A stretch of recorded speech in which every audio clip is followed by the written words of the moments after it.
Buenas noches a todos y saludando a los que nos visitan por primera vez ahí, una familia de raíces japonesas. Me siento en casa, bienvenidos. La familia Oda. No sé si hay alguien más por ahí, pero bueno, sean todos bienvenidos esta noche. Y bueno, pues estamos entrando, viendo los atributos de nuestro Dios, conociéndolo un poquito más. Yo me asombro de tantas cosas que voy descubriendo cuando estudiamos, cuando nos metemos un poquito más de cerca a la Escritura, a las raíces de lo que nos dice la palabra y cómo Dios se va descubriendo, se va dando a conocer. Yo voy a hacer todo lo posible por describir esta parte. Le decía a Rafa en la mañana que wow, está tremendo. Te tienes que meter con una escafandra, como le llaman esos buzos que se van a las profundidades.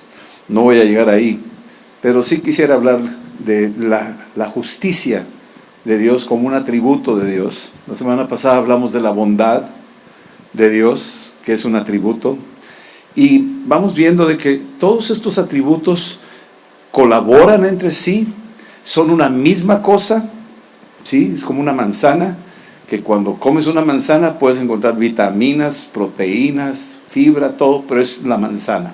¿Sí está claro eso? Entonces, todos estos atributos hablan de un mismo Dios, no es otro tipo de Dios, o etcétera, etcétera, como el mundo nos quiere hacer pensar. Aquí estamos hablando de algo tremendo. En hebreo, el nombre de Dios, uno de los muchos nombres de Dios, Yahvé Tzidkenu, significa el Señor es nuestra justicia, nuestra justicia. Tú tienes a tu favor un Dios que es justo y está a favor de su pueblo, está a favor de los que le buscan. Aquí en Génesis 18 está hablando Abraham con Dios, un plan que tiene Dios de destruir Sodoma y Gomorra porque andan pero mal. Y aquí es donde empezamos con la dinámica de que la justicia de Dios hasta dónde llega, quién determina los límites. Y aquí Abraham está conociendo a Dios de alguna forma. Y en el versículo 23 al 25 está hablando Abraham intercediendo por su sobrino Lot, que está metido en una ciudad totalmente perdida. Y le hace estas preguntas: ¿destruirás tú también al justo con el impío? Es una pregunta. Tú eres Dios de justicia, ¿tú vas a destruir a un justo en medio de tanta maldad? ¿Al justo también te lo vas a llevar de encuentro? Es una pregunta que está haciendo. Quizá haya 50 justos dentro de la ciudad. ¿Destruirás también y no perdonarás al lugar por amor a los 50 justos que están dentro de esa ciudad? Y Dios responde, le dice, más bien a Abraham, le dice: lejos de ti el hacer tal que hagas morir al justo con el impío. O sea, el concepto nuestro de Dios es, pues, ¿cómo le vas a hacer?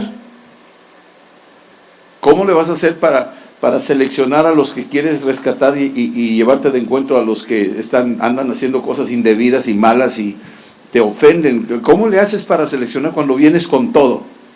Imagínate un tsunami, imagínate un terremoto, imagínate una guerra, etcétera, que a veces suceden este tipo de eventos donde hay gente buena que se fue de ahí de repente, y vienen las preguntas donde dices: bueno, Dios, ¿y en esto dónde estás tú? ¿Verdad? O sea, ¿cómo le haces para determinar esto? Y quiere entenderlo Abraham al Dios que es justicia. Lejos de ti hacer tal cosa que hagas morir al justo con el impío, y que sea el justo tratado como el impío. Nunca tal hagas. O sea, se está diciendo: no, Señor, no, tú no puedes ser eso, ¿sí? Luego caemos con los atributos de Dios es amor, Dios es bondadoso, y como que nos inclinamos hacia aquel lado y le hacemos ver que sí eres Dios, pero también tienes estos atributos. O sea, ¿qué vas a hacer con esos atributos? Con que tú eres amor, con que tú eres bondadoso. ¿Cómo manejas estos atributos con el atributo de la justicia? ¿Cómo lo manejamos? nunca te halagas. El juez de toda la tierra no ha de hacer lo que es justo. Es una pregunta que hace Abraham. El juez de toda la tierra no ha de hacer algo que es justo. Y bueno, vamos desglosando la palabra para ir entendiendo. Cuando se dice juez, sabemos que Dios es nuestro juez. Al final de cuentas, Él es el juez. Aquí en la tierra hacemos juzgados, tenemos abogados, los acusados, los ofendidos. Tenemos ahí, todo el tribunal está puesto, lo tenemos, es como un modelo que existe en todo el mundo. Todo el mundo tiene de alguna forma un juzgado. Bueno, cuando hablamos de juez, es alguien que emite un juicio, alguien que pronuncia una sentencia, alguien que decide si sí o no. Alguien que se supone que tiene el concepto del equilibrio, alguien que es sabio, alguien que tiene ética, ¿verdad? Esto es lo que se entiende por alguien justo. El justo es alguien que hace lo correcto, es alguien que aclara las cosas, alguien que es apropiado, alguien que es íntegro, alguien que es equilibrado, que sabe mantener. Imagínate que vas en una cuerda floja, allá en el 50º piso, cruzando de un edificio a otro, y el juez va manejando en la cuerda floja el equilibrio. Un mal paso y puede significar algo trágico. Justicia quiere decir actuar correctamente, es lo que quiere decir en el griego. Actuar correctamente y alinearnos a la voluntad de Dios. Esa es justicia. Sí. Entonces la justicia es un atributo de Dios. De hecho, esta justicia es antes de la creación. Hay que empezar a entender esto. Dios fue antes de la creación. Dios es y Dios será siempre el mismo. Dios no cambia, no hay mudanza. ¿Sí? Si no hubiera justicia, analicen esto, si no hubiera justicia, no habría orden ni regulaciones. Piénsalo. La justicia es la que establece orden y regulaciones. Hay una gravedad que la manejamos perfectamente bien, podemos caminar aquí. Si la tierra fuera más chica, o se le da la gana que fuera mi cuerpo más grande, o sea, andaríamos sin regulaciones. Yo me cruzo los saltos que quiero, yo le mato al que me cae gordo. Si no hay regulaciones, entonces sería un caos. Entonces la justicia antes de la creación establece un orden. Es un orden establecido por Dios. Tu cuerpo humano, se habla de la justicia de Dios, que estableció un orden en tu organismo. Si no hubiera esa justicia, no habría orden. Aún en lo metabólico, aún en tu biología, en tu biológico, aún en la materia, en la existencia de las cosas, no habría orden. Pero Dios es antes de la creación y expresa su creación quién es Él, y Él es justicia. Él establece regulaciones. Si no, sería un caos. El universo sería un caos y la vida misma sería un caos. Entonces, cuando el hombre elimina a Dios del escenario y no quiere saber de Dios, entonces el hombre ya hace su justicia a su manera, y por eso tenemos lo que tenemos hoy en día, que hace, el hombre decide que si aborta, el hombre decide que si hay eutanasia, el hombre decide si se hace hombre o mujer, el hombre decide si su niño lo puede operar para que se convierta a otro sexo. Hay un caos cuando sacas a Dios que establece justicia. La justicia establece orden. Entonces, yo encontré 4 tipos de justicia que son importantes entender. Una de ellas, la primera, es la justicia que es una justicia equitativa. Reparte de manera equilibrada e equitativa. Lo tenemos aquí en la tierra. Tenemos un caso en la historia de Primera de Reyes 3, 16, 28, donde Salomón dice aquí que vinieron 2 mujeres, se presentaron delante de él. Una de ellas decía: Señor mío,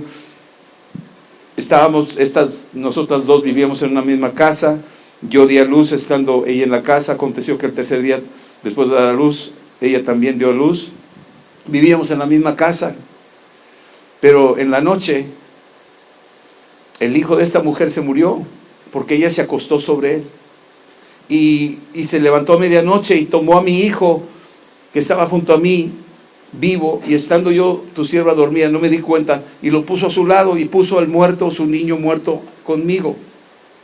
Cuando me levanté de madrugada para dar de pecho a mi hijo, y aquí estaba muerto, pero lo observé por la mañana y vi que no era mi hijo. Ella lo había cambiado. Entonces la otra mujer dijo, no, es mi hijo, él vive. Tu hijo está muerto. Y la otra volvió a decir, no, tu hijo está muerto, mi hijo es el que está vivo. Y así hablaban entre sí delante del rey. Y el rey entonces dijo, ok, esta dice, mi hijo es el que vive, tu hijo es el muerto. Y la otra dice, no, mas el tuyo es el muerto y mi hijo es el que vive.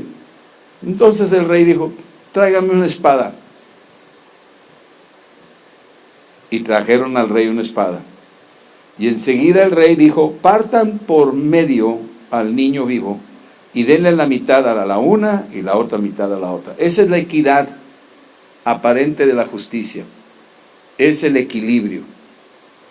Pero aún ese equilibrio produce un temor reverente, produce que resalte la verdad. Aún ese equilibrio resalta la verdad. Entonces la mujer de quien era el hijo vivo habló al rey, porque sus entrañas se le conmovieron. Y dijo, Señor mío, dale a este niño vivo, no lo mates, dáselo a ella. Pero la otra dijo, no, ni a mí ni a ti, pártalo. O sea, la justicia lo que hace es hacer que resalte la verdad. Eso es lo que hace la justicia. Resalta la verdad, sale la verdad. Entonces el rey respondió y dijo, denle a aquella el hijo vivo y no lo maten, ella es su madre. Y todo Israel oyó aquel juicio, él era el juez, en ese tiempo era el rey, pero era juez, que había dado al rey. Y temieron al rey porque vieron que había en él sabiduría de Dios para juzgar. Entonces la primera parte de entender la justicia es cómo Dios reparte equitativamente. Tú dirás, es que yo veo un desequilibrio, hay ricos y pobres. Hay un desequilibrio aquí. No entiendo esa dinámica donde hay ricos y sí, pero hay ricos que son pobres y hay pobres que son ricos.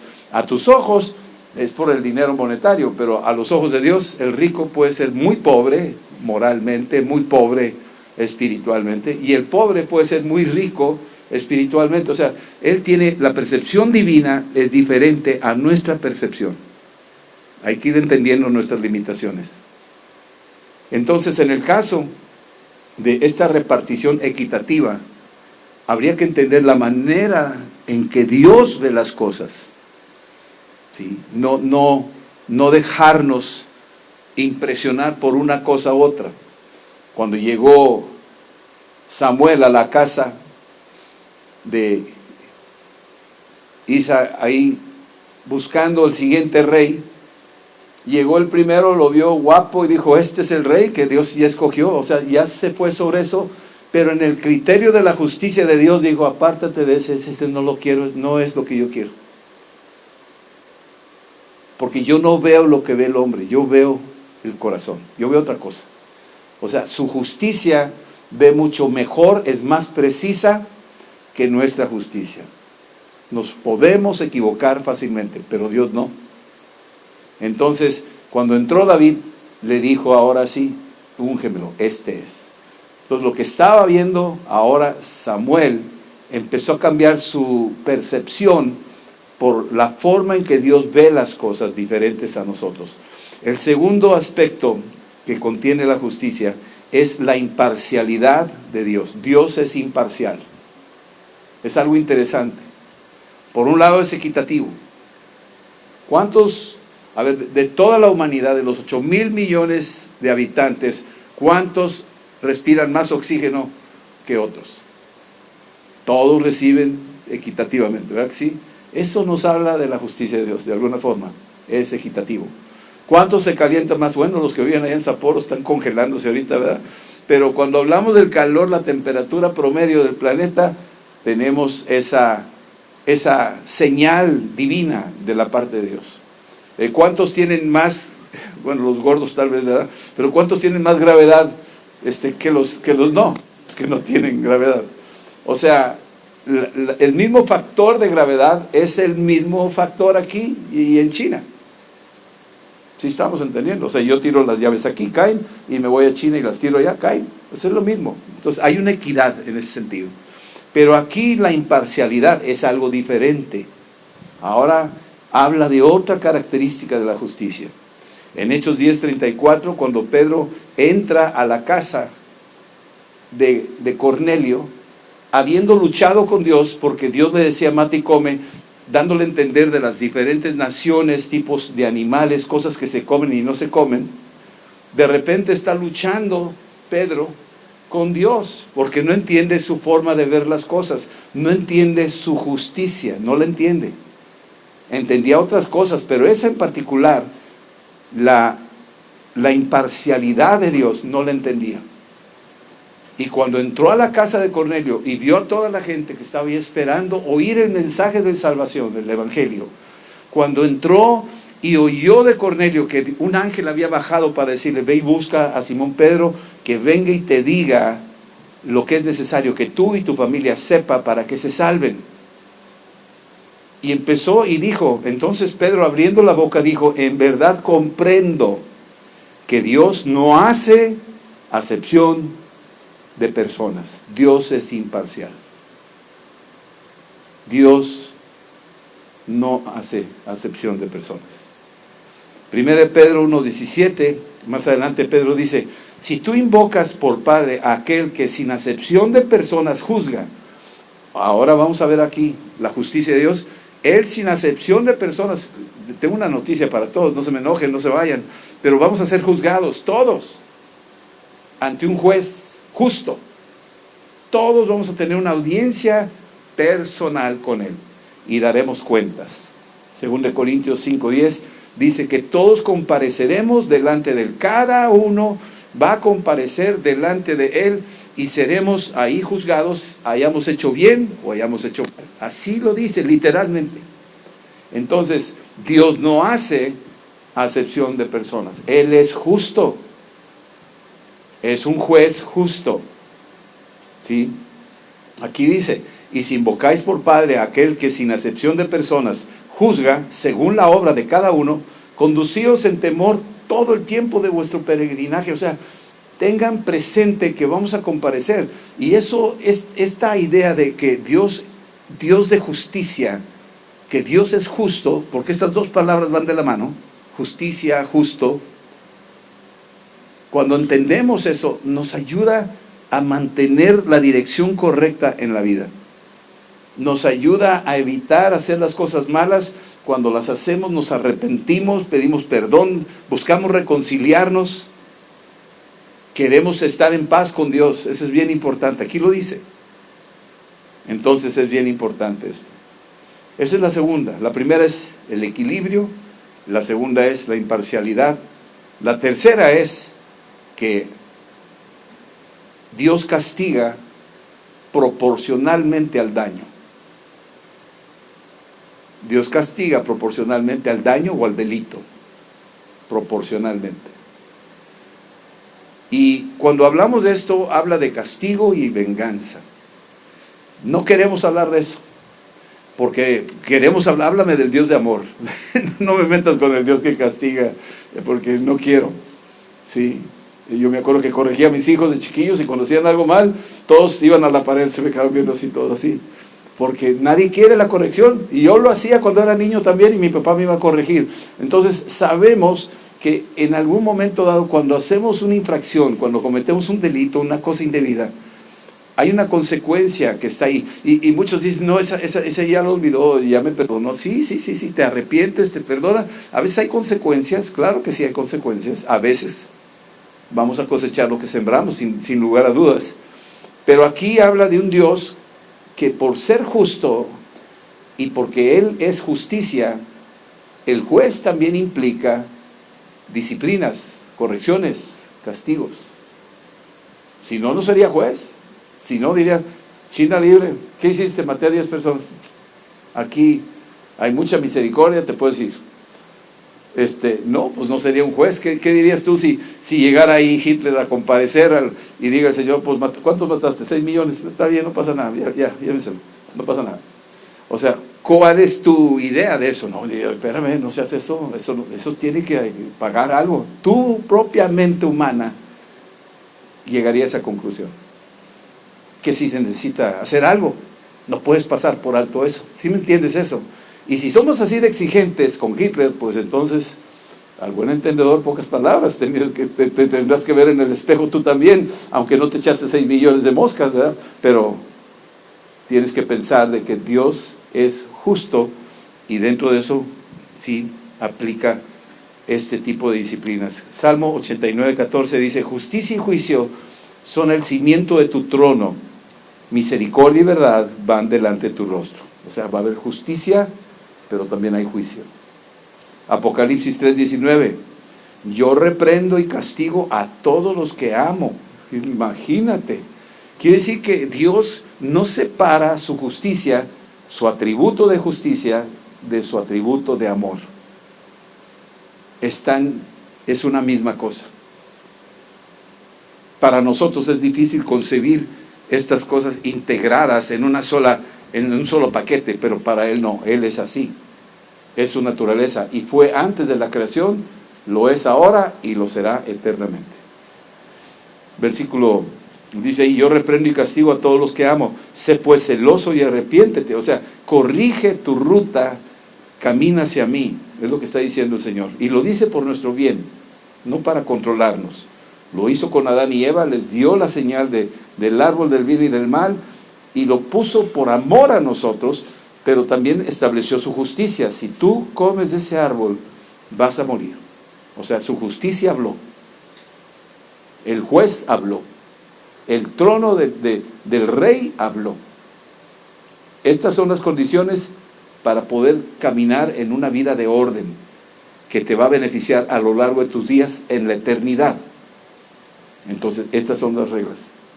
El hombre decidió: no, yo hago lo que me da la gana, yo le creí mejor a la serpiente, y entonces las consecuencias de haberse salido de la línea, entonces se aplicó castigo. ¿Sí estamos? Eso es lo que está dicho. El juez advierte, avisa, no nos toma por sorpresa, no nos deja sin aviso, nos adviertes y nos está diciendo lo que tenemos que hacer. En el libro de Mateo 25:41 está separando dos grupos, las ovejas y los cabritos. Cuando separa los cabritos, los que no dieron, los que no atendieron, los que no sirvieron, los que no tuvieron, que no hicieron nada en la vida, que se les dio la oportunidad para hacer algo, entonces dirá también a estos, dice ahí, a los de la izquierda, no estamos hablando de partidos, conste. Dice: apartaos de mí, malditos, al fuego eterno preparado para el diablo y sus ángeles. O sea, está hablando el Dios que es amor, el Dios que es bondadoso, pero el Dios que es justo, el Dios que es justicia, y está hablando que se ha dictaminado, los resultados indican que ustedes no califican para los estándares establecidos, para tu propio bien, y entonces ya está preparado un lugar que se llama el infierno. La cuarta, ya vimos equilibrio, imparcialidad, castigo. El cuarto carácter o aspecto de la justicia de Dios es que Dios repara el daño y reincorpora a la persona que cometió el delito, lo puede reincorporar, pero también repara el daño que se le hizo a la persona. Es un Dios justo. Había una viuda que venía y le decía al juez: hazme justicia. Se lo venía a decir a cada rato, y el juez se cansó y dijo: ay, para que ya no me moleste, le hizo justicia. Esa es una historia de un juez humano. Pero el Dios Todopoderoso lo que hace es un Dios que restaura, repara el daño. Su justicia lo repara. multa a una persona o le dice a la persona, tú le pegaste ese carro, tú tienes que pagarle tanto. Repara el daño. ¿Sí estamos entendiendo? Sí castigó a uno, pero reparó al otro. ¿Sí? Así está. Entonces, cuando hablamos del mismo ejemplo de Mateo 25, de las cabras y las ovejas, cuando habla de las ovejas, el rey dice en el versículo 34, dirá a los de la derecha, vengan benditos de mi Padre, hereden el reino preparado para ustedes desde la fundación del mundo. Está diciendo aquí, voy a repararles a ustedes. Voy a coronarlos de favores. Es nuestro justo juez. Y Él es el que restaura, repara el daño y puede reincorporar al que cometió la infracción. Lo puede reincorporar. En el caso de Saulo de Tarso, perseguidor de los cristianos, mató a varios, no sabemos cuántos, pero por lo menos participó en la muerte de Esteban. Cuando llega el momento de la conversión de Saulo, se arrepiente y corrige su rumbo y se dedica a servirle a Dios. Entonces Dios lo reinstala, lo repara. Ya no puede devolverle la vida a Esteban, ya no puede cambiar a aquellos que capturó y los llevó a la cárcel, ya no puede, ya lo hizo, ya ¿qué le haces? Moisés mató a un egipcio, ya lo hizo, ¿qué le haces? Ya no puedes reparar eso. Pero cuando se alinean y se arrepienten, la disciplina aplicada fueron 40 años en el desierto a Moisés. La disciplina aplicada fueron 3 días de ceguera a Pablo, que para él eran eternos esos días. O sea, hay formas en que nuestro justo juez sabe juzgar las cosas que nosotros no sabemos cómo hacerlo, pero él sí. Y cuando eso sucede y hay un verdadero arrepentimiento, los reinstala. Eso es lo que hace nuestro Dios. En el caso del hijo pródigo, tenemos un caso. El hijo pródigo viene y le dice al papá, dame mi herencia y yo me voy. Oye, decir eso es terrible, porque le está diciendo, papá, muérete porque ya quiero la herencia. Es lo que le está diciendo. Y eso no se hace. Es una cosa indebida. Y el papá pacientemente le da la herencia y va y la despilfarra. Y ya que la despilfarra y anda yéndole mal, empieza un proceso que en sí es un juicio, porque se salió de los límites, entró en su propia ley humana y dijo, yo hago aquí lo que a mí me da la gana, yo quiero divertirme, yo gasto el dinero como quiero y así va a ser siempre, creo que así me voy a divertir, y se va, pero terminó con los cochinitos.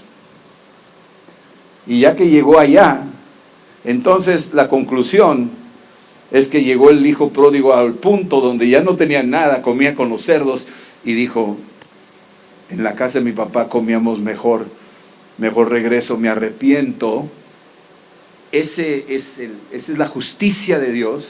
Se está aplicando una justicia de Dios. Se salió, se quiso ir al caos y dijo, no me conviene el caos, me conviene el orden.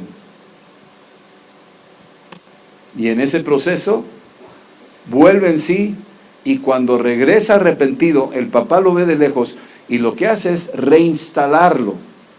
Lo viste, le pone el anillo, manda a matar el becerro y hace una fiesta. Esa es la forma en que Dios trabaja su justicia. Cuando se arrepiente la persona y regresa en sí a Él, Él lo reinstala. ¿Sí estamos entendiendo ahí? Entonces, estas 4 cosas son típicas. ¿Sí? El equilibrio, la imparcialidad, el castigo y la reinstalación, la reparación del daño. La justicia de Dios, entonces, de la que estamos hablando, es muy, muy interesante, difícil de explicarla así en una sesión de 45 minutos más o menos, pero al final de cuentas estamos entendiendo mejor el atributo que Dios tiene y es de Él. Justicia y juicio son indistintos, van de la mano, ¿sí? No se separan. Dios, hay que entender, es uno, ¿sí? No está dividido. Dios es uno, punto.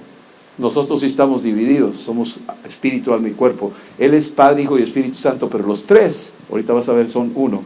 La justicia entonces y el juicio son indistintos. El mundo cree juzgar a Dios. El mundo dice, no hombre, Dios no existe, ¿por qué permite esto y por qué el otro? Y empiezan así como a acusar a Dios, porque así piensa el mundo. El mundo quiere aterrizar a Dios a su manera de pensar, pero Dios tiene su propia manera de pensar. Cuando llegó Jesús, le decían, ven, mira que se está muriendo Lázaro. Dijo, ahorita voy, y no fue. Y dice, ¿por qué no fue? Debió haber ido, porque él tenía su tiempo. El Padre y él caminaban al unísono. El mundo cree juzgar a Dios, pero Él no es juzgado por nadie. ¿Sí? Entonces hay pasajes en Ezequiel, por ejemplo 18, dice que no es recto el camino del Señor, decían los judíos. No es recto el camino de Dios. ¿Sí? Ustedes dicen que no soy correcto, no soy derecho, no soy equilibrado, no soy imparcial, no soy justo. Ustedes dicen eso. Y tú, casa de Israel, me dices a mí que yo no soy, y tú mira lo que estás haciendo, no es recto mi camino. ¿No son ustedes sus caminos torcidos? ¿Sí? Se apartan el justo de su justicia, hacen iniquidad, hacen morir por ello, ¿sí? Por la iniquidad que hizo morirá. Empezó Dios a enfrentarlos, a decirles, oigan, me están juzgando, pero ustedes no se están dando cuenta, ustedes están viendo la paja, pero ustedes traen la viga, o sea, no se están dando cuenta de lo que están diciendo. Y total, el Señor ubica a Israel con una declaración que dice ahí en Ezequiel 18, lo pueden leer después. La justicia no es algo que Dios tiene, no es algo que Dios tiene. La justicia es algo que Dios es. La diferencia es esa. No es algo que Dios tiene. No es un atributo, como decimos los atributos de Dios, pensamos, eso es un atributo que Dios tiene. No es que Dios tenga, es que Dios es. Dios es justicia. Hay que entender eso. ¿Sí? Dios seguirá siendo como lo fue antes de la creación, y así seguirá siendo siempre después de que este mundo esté así. Entonces vamos entendiendo un poquito mejor esta justicia de la que hemos estado hablando. Sigo hablando aquí de otras cosas. Por un lado, Dios es inmutable. Su justicia no cambia. No va a cambiar nunca. Esa es su justicia. Por eso cuando entendemos la eternidad, muchos dicen, no, mira, van a ir al purgatorio y ahí los va a calentar un rato y luego ya los pasa al cielo. No hay tal cosa. Su justicia es determinante. Cruzando a la eternidad está muy clara. Hay cielo y hay infierno. Y no cambia. O sea, no puedes salir del infierno. Y no vas a querer salir del cielo. Entonces es una realidad. ¿Sí? Dios es inmutable. Santiago 1, 16 y 17 dice esto. Amados hermanos míos, no cometan errores. Todo buena dádiva, todo don perfecto desciende de lo alto, del Padre de las luces, el cual no hay mudanza y no hay sombra de variación en él. Dios no tiene mudanza, no hay variación en él. Dios es, voy derecho y no me quito. Dios es así. Lo fue antes de la creación, lo es ahorita en este momento y lo será eternamente y para siempre. ¿Sí? Nosotros somos hechos de tres partes, cuerpo, alma y espíritu. Él no. Aunque es Padre, Hijo y Espíritu Santo, los tres son uno. Aquí lo vamos a ver. Dios no está hecho de tres partes. A veces creemos que están tres partes y que cada uno son distintos. Y empezamos a hacer una teología ahí de que Él está compuesto de diferentes partes y por eso acciona de una forma y en otra forma actúa de otra forma. No, Él es una sola cosa. Primera de Juan 5:7 dice, porque tres son los que dan testimonio en el cielo: el Padre, el Verbo, o sea Cristo, y el Espíritu Santo. Y estos tres son, ¿cuántos son? Son uno. Ese es el misterio de lo cual los musulmanes no entienden ese concepto. Chocan con la palabra Trinidad. No aparece la palabra Trinidad, pero los tres son uno: el Padre, el Hijo y el Espíritu Santo. Aquí lo dicen cada rato cuando bautizaron a Jesús. El Padre habló, el Hijo salió del agua y bajó el Espíritu Santo en forma de paloma. Los tres son uno. Tú dices, no, pues yo veo tres cosas, si tú ves tres cosas, pero Dios es uno. Sigue siendo uno. Así está. Entonces aquí también vemos el Shema que recitan los judíos hasta la fecha, los niños antes de acostarse. Es como el Padre Nuestro que nosotros decimos o que nuestros niños dicen. Ellos tienen la Shema, y la Shema es una oración que viene en la Biblia, Deuteronomio 6:4, y lo recitan y dicen Shema Israel Adonai Elohim Adonai Echad. O sea, oye Israel, el Señor vuestro Dios, el Señor uno es. El Señor uno es. Luchaban los judíos fariseos cuando hablaban con Jesús, cuando decía, mi padre y yo hasta ahora trabajamos. Mi padre hace unas cosas y yo las hago igualmente. Cuando él decía estas cosas, se escandalizaban los judíos porque decían, ¿Cómo es tu padre? ¿Dónde está tu padre? No, ustedes no lo han visto. Si a mí no me reconocen, no han visto a mi padre. El que me ha visto a mí, ha visto a mi padre. Entonces chocaban con esos conceptos que no podían aterrizar en su lógica humana.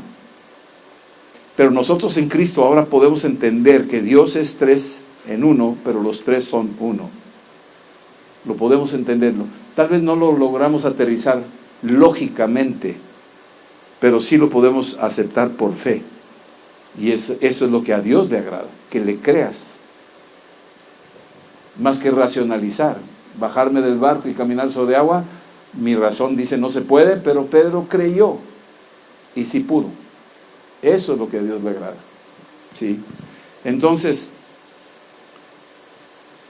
sabemos lo que Dios puede hacer y sabemos lo que Dios puede hacer, pero no sabemos cómo es que lo hace. ¿Sí? No me entienden, ¿verdad? Pero bueno. Sabemos lo que Él puede hacer, pero no puedo explicarte cómo lo hace. Me rompería la cabeza aquí, pero sí lo hace. ¿Cómo puede justificar un hombre malvado y reintegrarlo y verlo de otra forma, lavarlo, renovarlo, un hombre nuevo? ¿Cómo puede hacer eso? Un gadareno que tenía 2000 demonios y de repente está en su sano juicio y quiere seguir a Cristo. ¿Cómo? No entiendo eso. No logro comprender eso, pero esa es su justicia. Cuando alguien lo busca de todo corazón y lo encuentra, dice la Escritura. Los atributos no luchan entre sí. La bondad de Dios no está luchando con la justicia de Dios. No creas que Dios está ahí como juez diciendo, ay, te quiero perdonar, pero no te puedo perdonar porque mi justicia me dice que te tengo que mandar a ejecutar, pero te amo tanto. Y pues al final de cuentas, ay, voy a llorar toda la tarde. No, Él no batalla con eso. No sufre con eso. No hay conflicto entre su misericordia y su justicia. No hay conflicto. Alguien dijo por ahí, ni digas en armonía, ni eso. Más allá de eso, mucho más allá, Dios es justo, Dios es bondadoso. ¿Sí? ¿Sí estamos entendiendo? No, ¿verdad? Pero bueno.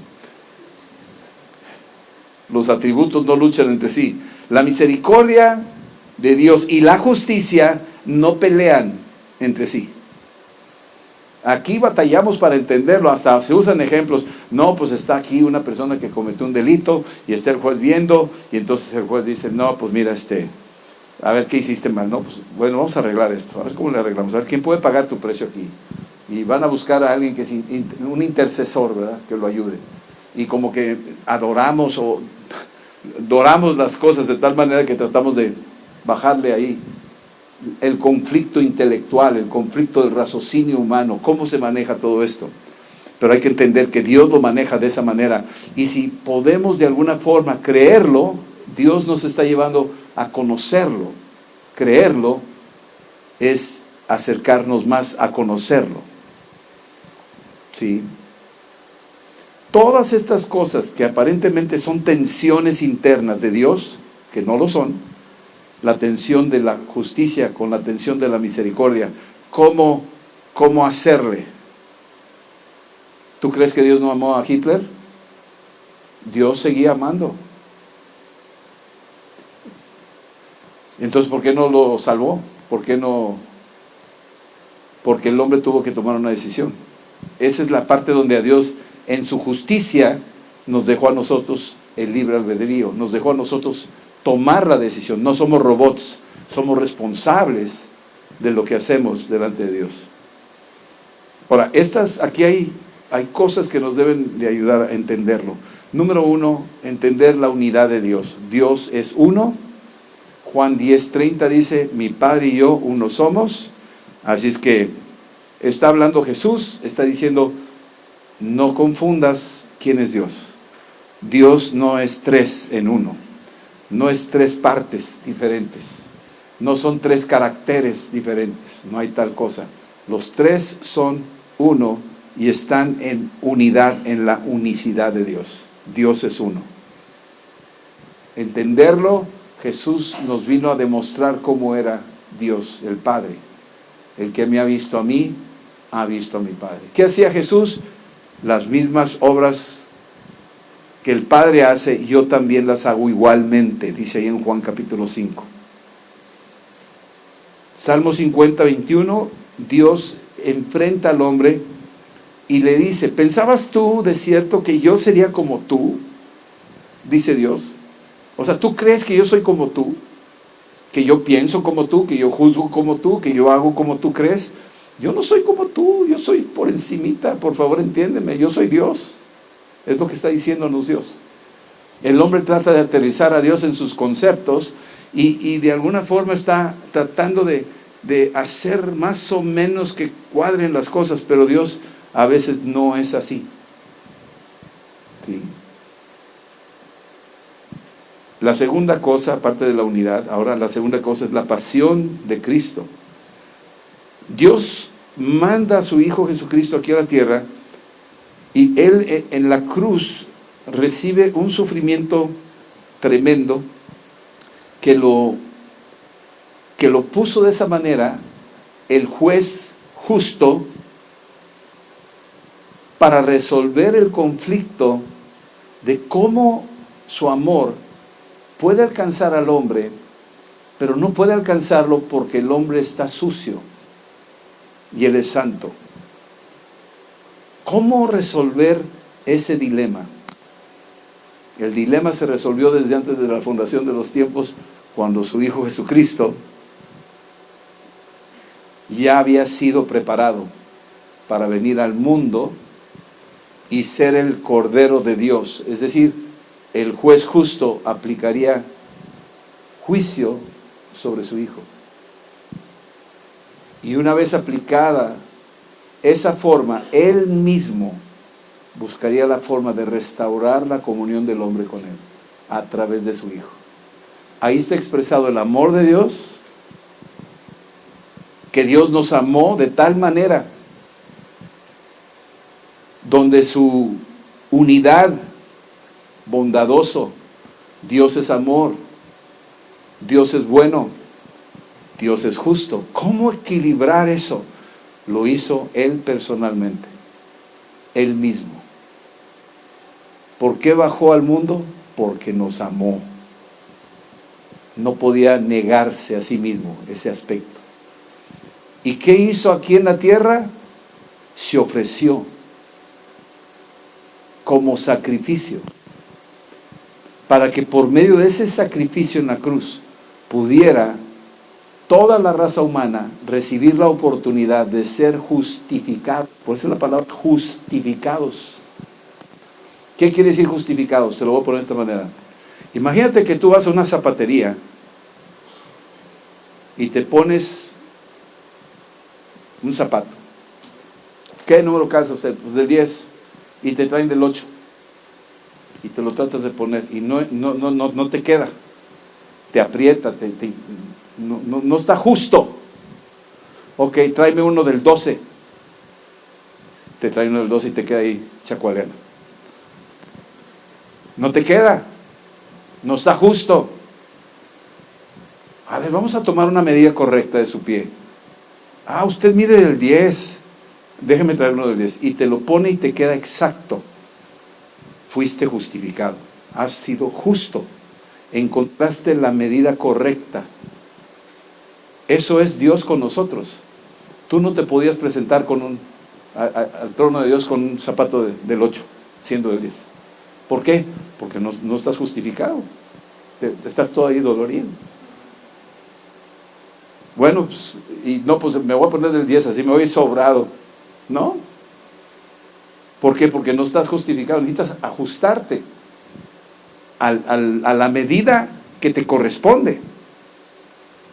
¿Y cuál es la medida que me corresponde? La medida que me corresponde es la medida de Cristo. Él es mi medida. El apóstol Pablo dice, ya no vivo yo, vive Cristo en mí. Yo ya me alineé a la medida, a la estatura del varón perfecto que es Cristo. Ya tengo la medida exacta. Y cuando me presento ante Dios, Dios ya no está viéndome a mí, está viendo a Cristo operando en mí. Y entonces ese es el milagro a lo que vino Cristo a hacer, la obra de salvación para ser justificados y estar en paz con Dios. No por tus obras, porque son trapos de inmundicia. No porque te portas bien o no porque no mataste a nadie. No, yo no he matado a nadie. Yo le pregunto a gente, oye, ¿y si tú murieras, irías al cielo? Sí, porque pues yo no he matado a nadie. O sea, ya con eso ya se curó en salud. Pero odia a la suegra, ¿me entiendes? O cosas así. Y Dios dice, no es por ahí, ¿eh? Me tienes que reconocer a mí. Yo soy tu medida. Conmigo te justificas. Conmigo te ajustas. Ya fui ajusticiado en la cruz por ti. Y si tú no reconoces el juicio ejecutado sobre mi persona, que lo hice por amor a ti, si tú no reconoces eso, entonces no estás justificado, no puedes entrar, porque yo soy la puerta, es a través de mi persona que tú recibes justicia. Si tú no me aceptas, mi justicia está esperándote, pero no vas a poder entrar. Porque nadie va a poderte dar acceso al cielo ante un Dios santo, bondadoso y justo. Necesitas arrepentirte. ¿Sabes lo que es eso? Siempre lo he dicho, me encanta pensarlo de esa manera. Es arrepentirme, es como si yo me acerco a la cruz y me estoy desviando, me voy moviendo para acá. Entonces me estoy desviando. Ese es pecado. Cuando te desvías es pecado. Puede ser pecado chiquito, puede ser pecado grande, puede ser un pecadote. Pero con que te desvíes y no llegues a la cruz, estás en pecado. La única forma de que el pecado no funcione es que te alinees y te arrepientas. Es decir, corrijas el rumbo a la cruz, a Cristo. Y si te alineas a la cruz de Cristo, entonces estás justificado. Estás alineado justamente como Dios lo demanda, como Dios lo pide. Porque Él puso las reglas del juego, no las puse yo. Él diseñó tu cuerpo humano, no fue tu mamá. Él diseñó el universo, no fue Einstein, fue Él. Y si es así, las reglas del juego vienen de Él. Y Él establece por nuestro bien, para evitar un caos en tu vida, en tu matrimonio, para evitar un caos en este mundo que está caótico sin Dios. Necesitamos a la cruz. Ahí está, y ahí encontramos todo. Y ya estoy terminando. Entonces, Dios es uno. La pasión de Cristo es la parte que nos corresponde entender hasta donde podamos, de su amor tan grande que pagó un precio para redimirnos, para que el juicio no cayera sobre nosotros y fuéramos perdonados. Y finalmente entender que Dios es infinito, su amor es infinito, no tiene límites, su justicia no tiene límites. Dios es poderoso, todopoderoso. El poder de Dios se manifestó en la cruz. ¿Qué más poder quieres ver? Dice, no es posible, pues ahí estaba muerto, no se podía mover ni hablar. Ese es el poder más grande que siendo Dios se negó a sí mismo. Se acabó.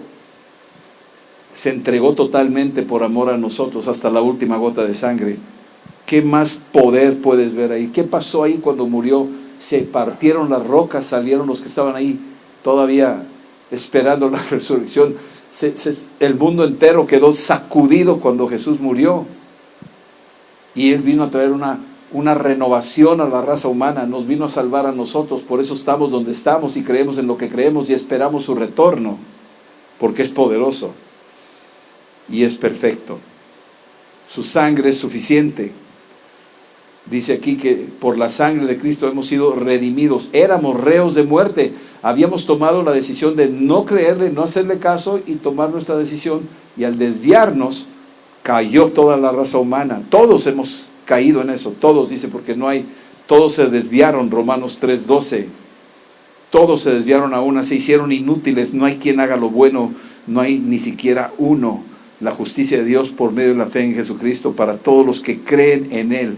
Dios nos ha justificado para los que creen en Él. Dios te ha alineado a la cruz, a Cristo, a su sangre, y por medio de ese alineamiento has sido justificado. Las cosas viejas ya pasaron. Dios no ve pecado en ti. Dios ve a su Hijo que te ha lavado porque creíste en su sacrificio. Y por haber creído en Él, por haber creído, dice aquí, justificados por la fe en su sangre, hemos sido justificados. ¿Sí? Así es que estamos justificados por medio de la fe en su sangre. Dice aquí, Dios puso como propiciación a su Hijo Jesús por medio de la fe en su sangre, para manifestar su justicia. ¿Cuál era la justicia? Tú deberías de haber muerto, tú deberías de vivir en el infierno, pero Dios no te quería ahí. Dios te amó tanto que envió a su Hijo Jesucristo para rescatarte y traerte a Él. Y entonces si tú corriges el rumbo de tu vida y te identificas con Él, entonces el juez justo no tiene delito que perseguir. Has sido justificado.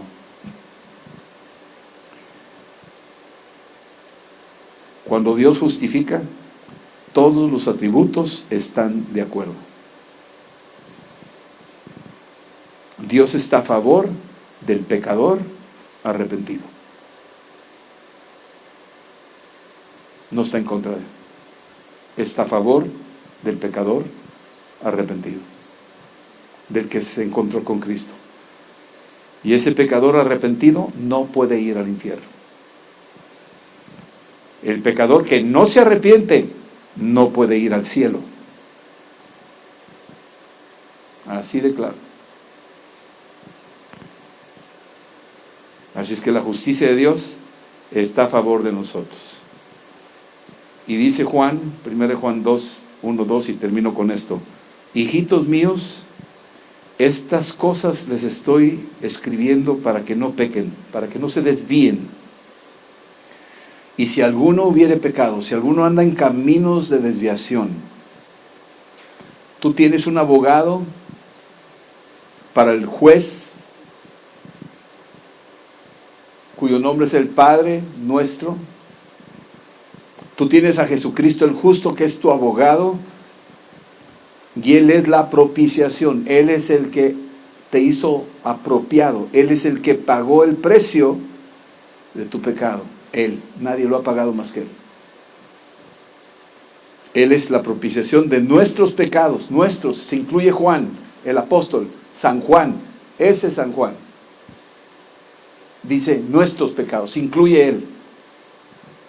Y no solamente por los nuestros, sino también por los de todo el mundo. Todo el mundo, escúchenme, todo el mundo ya tiene la garantía de salvación. Lo que falta es que el mundo corra a la cruz. Que el mundo se acerque a Jesús. Que el mundo crea en Él y por medio de la fe somos salvos. Salvos por medio de la fe. Por eso salimos a predicar el Evangelio. Por eso están los epicentros preparándose. Por eso estamos equipando gente para salir. Por eso todas las iglesias están viendo hacia afuera, no en los cuatro muros, sino hacia afuera. Buscar las naciones, los pueblos que se arrepientan y vuelvan a Cristo, encontrar la propiciación de nuestro justo juez. Es justo, no es injusto. Algunos dirán, ay, pobrecita esa gente que nunca ha oído de Cristo. Espérame, Él es justo, ya pagó el precio hace 2000 años. Nos deja una responsabilidad. Nosotros somos los que tenemos que ir a buscarlos. Él es el juez justo. No hay nada que reclamarle a Él. Él lo hizo todo y lo hizo perfecto. De hecho, lo hizo antes de que yo naciera. Así está. Entonces, esta es la realidad. Esta es la justicia de Dios de la que estamos hablando. Es un juez justo. Amén. Vamos a orar. Esta noche es tiempo de reconciliación de todos. Aunque seamos cristianos y ya te bautizaste y ya confesaste su nombre, a veces hay cosas ahí que tenemos que pedirle perdón. Si nunca lo has hecho, este es el momento de invitar a Cristo a tu corazón. Que la justicia de Dios se haga patente en tu vida y te lave con su sangre. El precio que pagó para tu redención, para tu liberación, para borrar tus pecados, para hacerte totalmente nuevo. Cristo lo hizo todo por nosotros. Señor, esta noche te decimos gracias porque eres un justo juez, porque eres justicia. Eso es lo que tú eres. Eres bondadoso, eres amor. No hay conflicto, no hay tensión interna en tu persona. Tú eres Dios, Señor. Y nosotros nos acercamos a ti esta noche para pedirte perdón si hemos pecado, si nos hemos desviado, y queremos corregir el rumbo, Señor, donde tu preciosa sangre aún está ahí fresca para borrar nuestros pecados. Abogado tenemos para con el Padre, a Jesucristo el justo. Él es la propiciación que tú enviaste por nosotros. Él es el Salvador de mi alma, el Salvador del mundo. Y te recibimos esta noche, Señor. Ven y establece orden en nuestros pensamientos, en nuestras vidas. Ven y endereza nuestros pasos y que nos lleven a la eternidad contigo, Señor, para que donde tú estás, ahí estemos nosotros también, Señor, en el nombre de Jesús. Ven y ayúdanos con tu Espíritu Santo a llevar el Evangelio a aquellos que aún no te han reconocido, aún aquellos que no te han conocido. Señor, que corrijan el rumbo de sus vidas y lo dirijan hasta ti y se laven con tu sangre para que sean justificados como nos has justificado esta noche a nosotros, Señor. En el nombre de Cristo Jesús te lo pedimos, Padre. Amén. Amén.